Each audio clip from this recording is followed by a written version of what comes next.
Hello and welcome everyone. So how you can fix the blue screen of death issue in your computer? So how you can do that? First of all, try to restart. Okay. So my first option is try to restart. Okay. So try to restart your computer and maximum problem are automatically going to be fixed when you try to restart. Okay, because maximum undergoing some task or some application, some process are stop and start freshly. Okay, and second option, go to the safe mode and uninstall the recent updated driver. Okay, they give the issue with Windows. Okay, so you can go to the safe mode. Okay, so how you can go to the safe mode?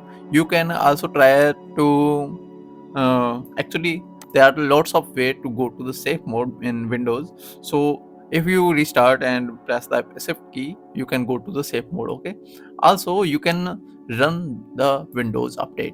If it's possible, you can run the Windows update and issue may be fixed. Okay, and check if hardware issue. Okay, so sometime it has already some issue with hardware. Okay, so go to the service center or you can check with the hardware. Okay, and also you can restore your Windows operating system with the restore point. So how you can restore the Windows operating system, I have already created a video about that.